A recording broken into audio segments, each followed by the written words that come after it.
Halo adik-adik, salam jumpa lagi dalam Tuhan kita, Yesus Kristus. Selamat siang, selamat hari Minggu. Shalom adik-adik, shalom. Kakak pengasuh dengar suaranya satu kali lagi. Shalom adik-adik. Apa kabar hari ini adik-adik? Tentunya luar biasa kan? Adik-adik yang manis, kita semua tahu bahwa kita sedang dalam masa pandemi COVID-19 yang membuat kita tetap berada di rumah. Papa mama bekerja dari rumah, kita belajar dari rumah, kita beribadah pun tetap dari rumah. Seperti sekarang ini, kita melakukan ibadah sekolah minggu pun dari rumah kita masing-masing. Tapi kakak pengasuh yakin tetap ada sukacita di hati adik-adik. Nah, dalam suasana sukacita yang sama, kakak pengasuh mengajak adik-adik berdiri untuk kita menyanyikan satu lagu pujian yang berjudul Dengar Dia Panggil Nama Saya. 1, 2, 3.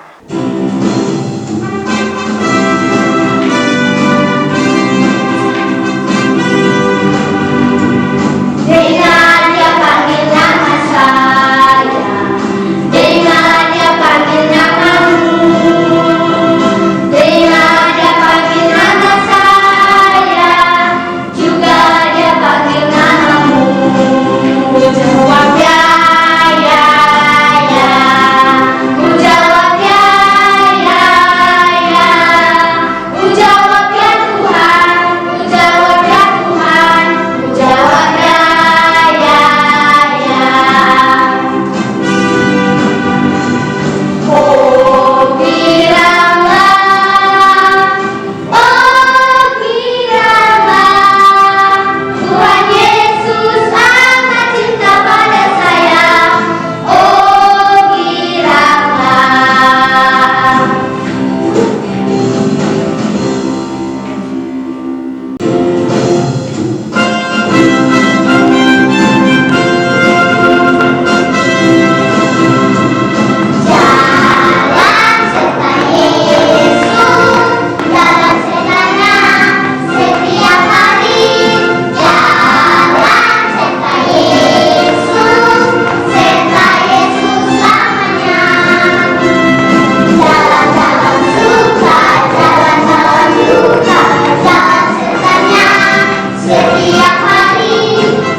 Adik-adik yang manis, sekarang kita akan beribadah kepada Tuhan. Kakak pengasuh harap semuanya lipat tangan, tutup mata, berdiri tenang, dan kakak pengasuh akan berdoa. Tuhan Yesus, Bapa yang baik, Bapa sahabat anak-anak, di siang hari ini kami akan memulai ibadah sekolah minggu kami, walaupun kami melakukannya dari rumah kami masing-masing. Kami mohon Engkau mau datang, Engkau mau berkati ibadah kami ini, kiranya dapat berjalan dari awal hingga berakhir dengan baik. Dalam nama Tuhan Yesus, kami bawa doa kami. Amin. Adik-adik yang manis, masih tetap semangat kan? Satu kali lagi, kakak pengasuh mempersilakan adik-adik berdiri dan kita memuji Tuhan dengan lagu pujian yang berjudul Kerja Buat Tuhan. 1, 2, 3.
Adik-adik yang manis, sekarang kita akan membaca firman Tuhan. Kakak pengasuh harap adik-adiknya duduk tenang, lipat tangan, dan kita akan membaca firman Tuhan. Tetapi sebelum itu, kita minta tuntunan Roh Kudus untuk menyertai kita di dalam pembacaan kita. Kakak pengasuh mengundang Kakak Sofi untuk membawa kita di dalam doa pembacaan firman Tuhan. Kakak-kakak pengasuh, mama, papa, teman-teman, serta adik-adik, pada hari ini kita akan membaca firman Tuhan. Namun sebelum itu mari kita berdoa. Lipat tangan, tutup mata, berdoa mulai. Tuhan Yesus yang manis, kami akan membaca berita firman-Mu. Biarlah Engkau datang ke hati-hati kami dan menjadi pelita di hati kami. Terima kasih Tuhan Yesus, haleluya, amin.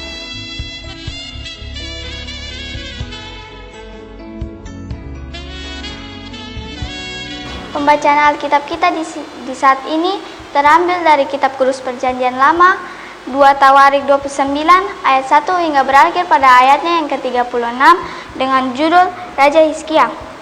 Hizkia berumur 25 tahun pada waktu ia menjadi raja dan 29 tahun lamanya ia memerintah di Yerusalem. Nama ibunya ialah Abia, anak Zakaria. Ia melakukan apa yang benar di mata Tuhan, tepat seperti yang dilakukan Daud, bapa leluhurnya. Pada tahun pertama pemerintahannya, dalam bulan yang pertama, ia membuka pintu-pintu rumah Tuhan dan memperbaikinya. Ia mendatangkan para imam dan orang-orang Lewi dan mengumpulkan mereka di halaman sebelah timur. Katanya kepada mereka, "Dengarlah, hai orang-orang Lewi, sekarang kuduskanlah dirimu dan kuduskanlah rumah Tuhan, Allah nenek moyangmu. Keluarkanlah kecemaran dari tempat kudus, karena nenek moyang kita telah berubah setia. Mereka melakukan apa yang jahat di mata Tuhan Allah kita, telah meninggalkannya. Mereka telah memalingkan muka dari kediaman Tuhan dan membelakanginya. Bahkan mereka menutup pintu-pintu balai rumah Tuhan dan memadamkan segala pelita. Mereka tidak membakar korban ukupan dan tidak mempersembahkan korban bakaran bagi orang Israel di tempat kudus, sehingga murka Tuhan menimpa Yehuda dan Yerusalem. Ia membuat mereka menjadi kengerian, kedahsyatan, dan sasaran suitan seperti yang kamu lihat dengan matamu sendiri. Karena hal itulah nenek moyang kita tewas oleh pedang, dan anak-anak lelaki dan anak-anak perempuan kita beserta istri-istri kita menjadi tawanan. Sekarang aku bermaksud mengikat perjanjian dengan Tuhan Allah Israel, supaya murkanya yang menyala-nyala itu undur daripada kita. Anak-anakku, sekarang janganlah kamu lengah, karena kamu telah dipilih Tuhan untuk berdiri di hadapannya, untuk melayani Dia, untuk menyelenggarakan kebangkitan dan membakar korban baginya. Lalu bangunlah orang-orang Lewi itu, yakni dari Bani Kehat, Mahat bin Amasai, dan Yoel bin Azaria, dari Bani Merari, Kis bin Abdi, dan Azaria bin Yaheler dari orang Gerson, Yoab bin Zima, dan Eden bin Yoah. Dari Bani Elisafan, Simri dan Yel. Dari Bani Asaf, Sakaria dan Matanya. Dari Bani Heman, Yehiel dan Simei. Dan dari Bani Yedutun, Semaya dan Usiel. Mereka mengumpulkan saudara-saudaranya dan menguduskan dirinya. Kemudian mereka datang menurut perintah raja, sesuai dengan firman Tuhan, lalu mentahirkan rumah Tuhan. Sesudah itu masuklah para imam ke bagian dalam rumah Tuhan untuk mentahirkannya. Semua yang najis yang didapati mereka di dalam bait Tuhan dibawa ke peralatan rumah Tuhan. Orang-orang Lewi menerimanya untuk diangkut keluar ke lembah Kidron. Pekerjaan menguduskan itu dimulai pada tanggal 1 bulan yang pertama. Pada hari ke-8 bulan itu mereka sampai ke balai rumah Tuhan dan menguduskan seluruh rumah Tuhan dalam 8 hari. Mereka selesai pada hari ke-16 bulan pertama. Lalu masuklah mereka menghadap Raja Hizkia dan berkata, "Kami telah mentahirkan seluruh rumah Tuhan, juga mezbah kurban bakaran dengan seluruh perkakasnya, dan meja roti sajian dengan segala perkakasnya, dan segala perkakas yang dibuang Raja Ahaz ketika ia berubah setia pada masa pemerintahannya. Telah kami sediakan dan kami kuduskan sekarang semuanya itu ada di hadapan mezbah Tuhan." Maka pagi-pagi Raja Hizkia mengumpulkan pemimpin-pemimpin kota dan pergi ke rumah Tuhan. Mereka membawa 7 ekor lembu jantan, 7 ekor domba jantan, 7 ekor domba muda, dan 7 ekor kambing jantan sebagai korban penghapus dosa untuk keluarga raja, untuk tempat kudus dan Yehuda. Ia memerintahkan anak Harun, yakni para imam, untuk mempersembahkannya di atas mezbah Tuhan. Lalu mereka membeli lembu-lembu itu dan para imam menerima darahnya dan menyiramkan pada mezbah. Kemudian mereka menyembelih domba-domba jantan dan menyiramkan darahnya pada mezbah. Sesudah itu mereka menyembelih domba-domba muda dan menyiramkan darahnya pada mezbah. Selanjutnya mereka membawa kambing-kambing jantan yang akan menjadi korban penghapus dosa ke hadapan raja dan jemaah. Mereka meletakkan tangannya di atas kambing-kambing itu, dan para imam menyembelihnya dan mempersembahkan darahnya di atas mezbah sebagai korban penghapus dosa untuk mengadakan pendamaian bagi seluruh Israel. Sebab raja telah memerintahkan untuk mempersembahkan korban bakaran dan korban penghapus dosa itu bagi seluruh Israel. Ia menempatkan orang-orang Lewi di rumah Tuhan dengan ceracap, gambus, dan kecapi sesuai dengan perintah Daud dan Gad, pelihat raja dan Nabi Nathan, karena Tuhanlah perintah itu dengan pelantaran nabi-nabinya. Maka berdirilah orang-orang Lewi dengan alat-alat musik Daud, demikian pula para imam dengan nafiri. Lalu Hizkia memerintahkan untuk mempersembahkan korban bakaran di atas mezbah. Pada saat persembahan korban bakar mulailah pula dinyanyikan nyanyian bagi Tuhan dan dibunyikan nafiri dengan iringan alat-alat musik Daud, Raja Israel. Seluruh jemaah sujud menyembah sementara nyanyian dinyanyikan dan nafiri dibunyikan. Semua itu berlangsung sampai korban bakar habis terbakar. Sehabis korban bakaran dipersembahkan, raja dan semua orang yang hadir bersama-sama, dia berlutut dan sujud menyembah. Lalu Raja Hizkia dan para pemimpin memerintahkan orang-orang Lewi menyanyikan puji-pujian untuk Tuhan dengan kata-kata Daud dan Asaf. Melihat itu, maka mereka menyanyikan puji-pujian dengan sukaria, lalu berlutut dan sujud menyembah. Kemudian berbicaralah Hizkia, "Sekarang kamu telah mentabiskan dirimu untuk Tuhan. Mendekatlah dan bawalah korban-korban sembelihan dan korban-korban syukur ke rumah Tuhan." Lalu jemaah membawa korban-korban sembelihan dan korban-korban puji-pujian.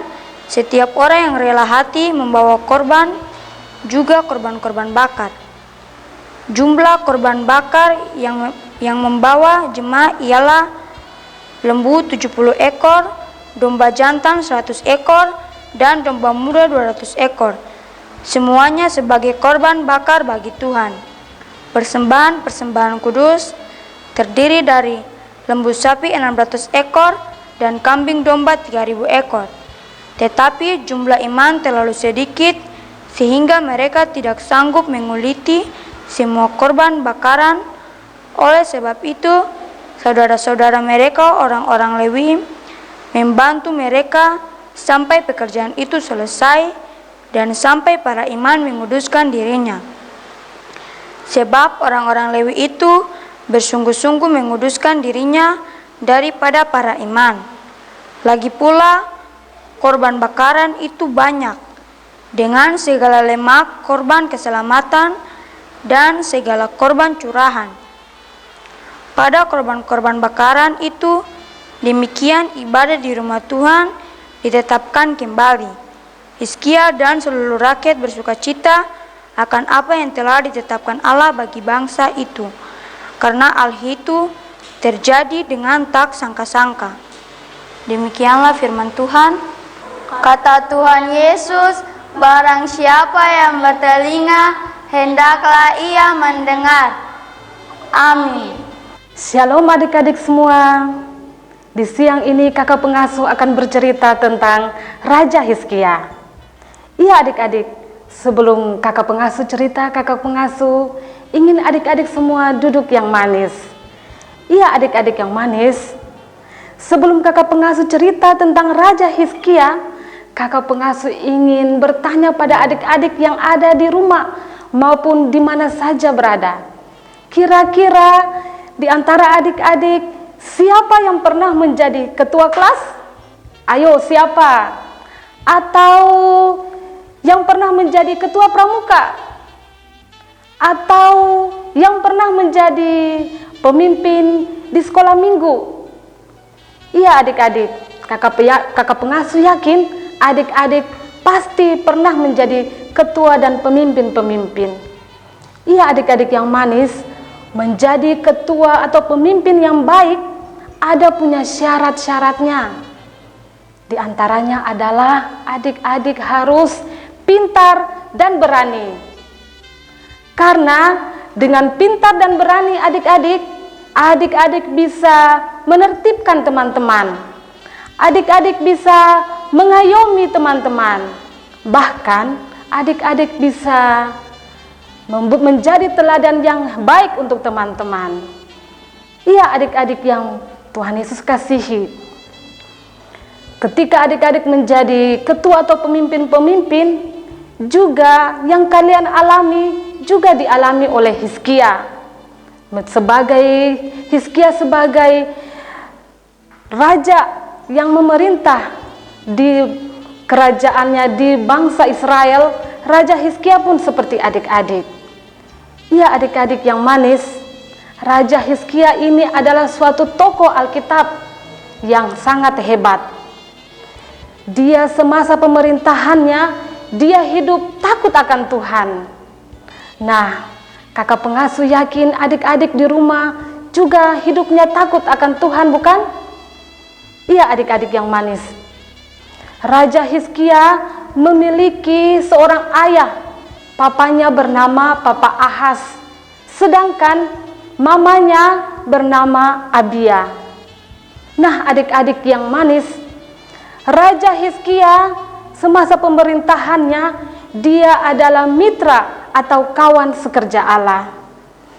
Sebagai mitra atau kawan sekerja Allah, Raja Hizkia berfungsi sebagai mediator atau jembatan antara Allah di surga dengan manusia. Ya adik-adik yang manis, adik-adik, Raja Hizkia ini sebagai penghubung juga. Raja Hizkia sebagai mitra atau kawan sekerja Allah, dia punya maksud yang Tuhan kasih ke dia, yaitu dia menyuruh bangsa Israel untuk tidak boleh menyembah patung-patung atau berhala-berhala. Iya adik-adik yang manis, kakak pengasuh yakin adik-adik di rumah juga bersama dengan mama dan papa tidak pernah menyembah patung atau berhala-berhala, bukan? Iya adik-adik yang manis, Raja Hizkia sebagai mitra atau kawan sekerja Allah, dia juga bisa menyuruh, bahkan dia memerintahkan umat Israel untuk membersihkan bait suci atau gereja. Nah adik-adik, bangsa Israel turut ikut mereka membersihkan bait suci. Dan yang terakhir, Raja Hizkia ini dia menyuruh bangsa Israel untuk membuang semua patung atau berhala-berhala yang pernah dia sembah. Nah adik-adik yang manis, setelah itu adik-adik, bangsa Israel ini mereka semua hidup takut akan Tuhan. Mereka mulai beribadah, berdoa, dan memuji nama Tuhan. Bangsa Raja Hizkia pun ikut berdoa, beribadah, dan memuji nama Tuhan. Iya adik-adik yang manis, kakak pengasuh yakin adik-adik juga bisa seperti Raja Hizkia. Karena kakak pengasuh yakin adik-adik juga hidup takut akan Tuhan. Ketika kelak adik-adik besar, adik-adik bisa menjadi pendeta, adik-adik bisa menjadi bupati, adik-adik bisa menjadi gubernur, bahkan adik-adik bisa menjadi presiden. Ketika adik-adik menjadi presiden, betapa bangganya kita, bahkan tidak ada yang mustahil bagi Tuhan apabila seorang anak Tanimbar menjadi seorang presiden. Iya adik-adik yang manis, demikianlah yang kakak sampaikan cerita tentang Raja Hizkia. Sebelum kakak pengasuh menutup, kakak pengasuh mau bilang kepada adik-adik, ketika adik-adik bermain dengan teman-teman, ajaklah teman-teman untuk berdoa, beribadah, dan memuji Tuhan. Dengan demikian, adik-adik merupakan mitra atau kawan sekerja Allah. Nah, adik-adik yang manis, demikianlah yang kakak pengasuh ceritakan tentang Raja Hizkia. Kakak pengasuh menantang adik-adik semua untuk dapat mengerjakan soal atau evaluasi. Soalnya yang pertama, sebutkan nama orang tua Hizkia. Yang kedua, mengapa Allah memilih Hizkia menjadi raja? Dan yang ketiga, sebutkan fungsi dan peran Hizkia sebagai raja. Iya adik-adik, selain 3 soal tadi, ada juga soal ayat hafalan. Kakak pengasuh mau adik-adik menghafal ayat hafalan ini. Ayat hafalan ini terdapat dalam 2 Raja-Raja 18 ayat 5a. Ulang sekali lagi kakak pengasuh, ulang. 2 Raja-Raja 18 ayat 5a. Iya adik-adik yang manis, demikianlah yang kakak sampaikan, kakak ceritakan tentang Raja Hizkia. Kakak pengasuh berpesan untuk adik-adik, ketika adik-adik keluar, adik-adik boleh menceritakan semuanya ini. Kakak pengasuh yakin adik-adik adalah orang-orang yang hebat, yang takut akan Tuhan. Terima kasih dan shalom.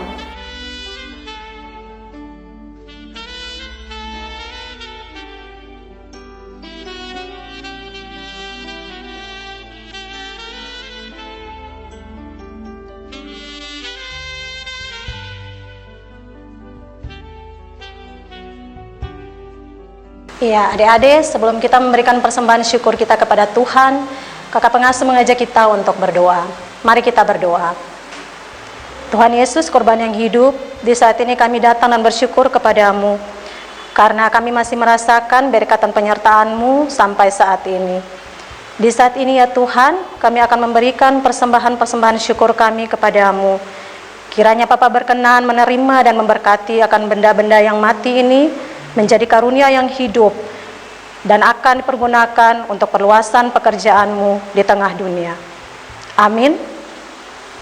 Adik-adik, sambil adik-adik memberikan persembahan syukur kepada Tuhan, kakak pengasuh mengajak kita untuk bernyanyi bersama nyanyian pujian persembahan kami sedikit sekali.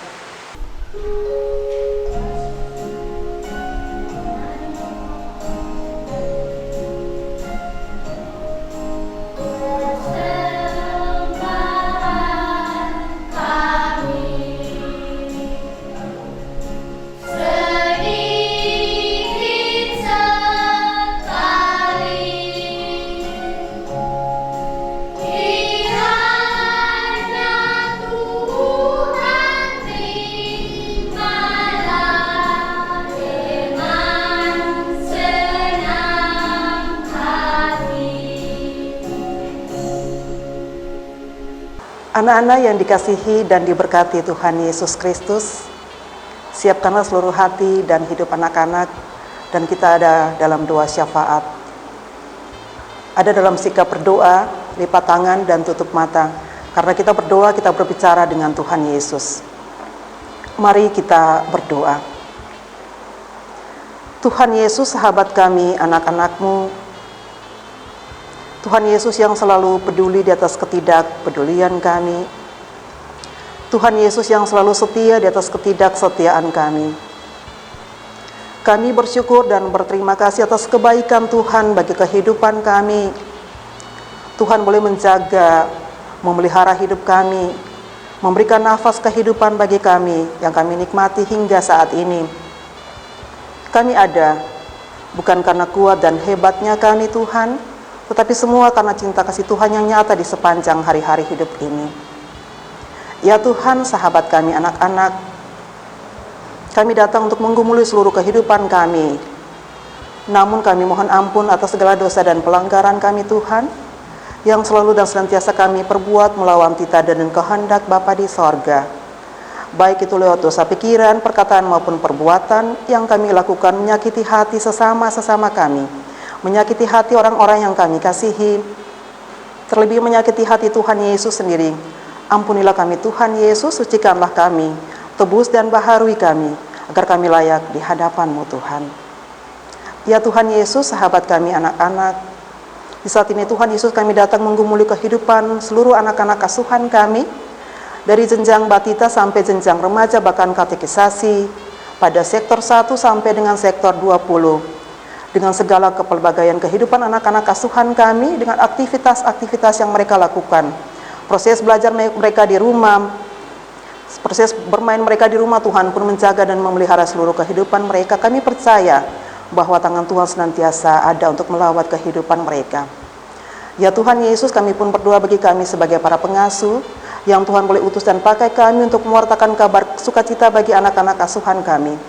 Roh Kudus melingkupi seluruh hidup dan kehidupan kami, agar kami mampu dengan kekuatan Roh Kudus-Mu menjalani tanggung jawab kami, mengasuh, membimbing dan mengarahkan anak-anak kami ke arah yang Tuhan Yesus kehendaki.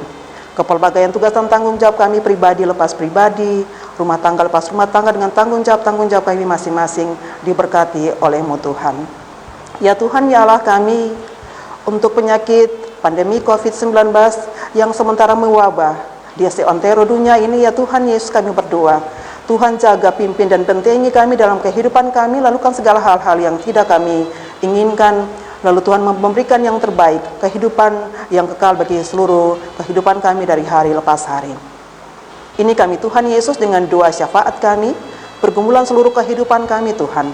Sendengkanlah telinga pengasihan-Mu, dengar dan sahutilah doa dan pergumulan kami, karena kami berdoa hanya dalam nama Tuhan Yesus yang mengajarkan kami berdoa Bapa kami secara bersama-sama. Bapa kami yang di sorga, dikuduskanlah nama-Mu, datanglah kerajaan-Mu, jadilah kehendak-Mu di bumi seperti di sorga. Berilah kami pada hari ini makanan kami yang secukupnya, dan ampunilah kami akan kesalahan kami, seperti kami juga telah mengampuni orang yang bersalah kepada kami. Dan janganlah membawa kami ke dalam pencobaan, tetapi lepaskanlah kami daripada yang jahat, karena Engkau yang punya kerajaan dan kuasa dan kemuliaan sampai selama-lamanya. Amin. Anak-anak yang Tuhan Yesus kasihi, ibadah yang kita laksanakan akan segera usai. Untuk itu Ibu Pengasuh mengundang anak-anak berdiri untuk kita menerima berkat dari Tuhan. Kita berdoa. Ibadah yang kita laksanakan saat ini telah usai. Sebelum kami semua melangkahkan tanggung jawab kami ke depan dengan aktivitas-aktivitas yang masih penuh dengan rahasia bagi kami mohon berkat penyertaan-Mu. Kiranya anugerah Tuhan kita Yesus Kristus, kasih Allah Bapa dan persekutuan dengan kuasa Roh Kudus tinggal menyertai, memberkati dan merahmati kami semua untuk hari ini terus kekal sampai selama-lamanya. Amin. Adik-adik yang manis, sampai di sini dulu ya perjumpaan kita dengan kami kakak-kakak pengasuh dari sektor 5. Sampai jumpa pada minggu berikutnya dengan kakak-kakak pengasuh dari sektor 6. Shalom.